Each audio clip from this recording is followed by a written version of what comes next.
और बात करेंगे ऑफिशियल सीक्रेट एक्ट की। खुसूसी अदालत ने चेयरमैन पीटीआई और शाह महमूद कुरैशी को मंगल को अदालत में पेश करने का हुक्म दे दिया है। इस्लामाबाद हाई कोर्ट ने साइफर केस के जेल ट्रायल के खिलाफ चेयरमैन पीटीआई की अपील मंजूर करते हुए जेल ट्रायल कलअदम करार दिया था।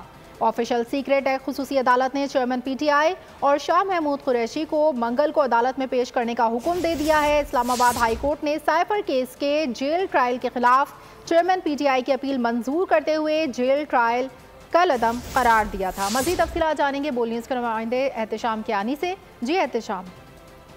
इस्लामाबाद की ऑफिशियल सीक्रेट एक्ट की अदालत के जज अबुल असनाद जुल्करनैन ने आज ये समाअत की है और ये पहली समाअत है जो कि अदालत के अहाते में अदालती प्रेमिसेस में हुई है, क्योंकि इससे पहले अदालत का वेन्यू तब्दील किया जाता था और जेल समाअत और उसके बाद जेल ट्रायल किया गया। लेकिन इस्लामाबाद हाई कोर्ट के 2 रुकनी बेंच ने उस तमाम जेल ट्रायल को कलअदम करार दिया, जिसके बाद ये फैसले में लिखा गया कि 29 अगस्त से ट्रायल दोबारा वहीं से शुरू होता तस्वुर होगा।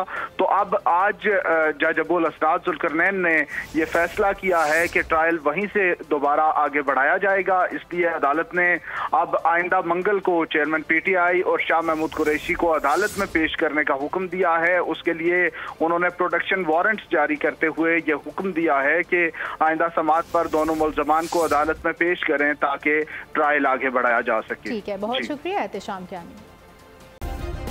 सब्सक्राइब करें और बेल दबाएं ताकि कोई खबर रह न जाए।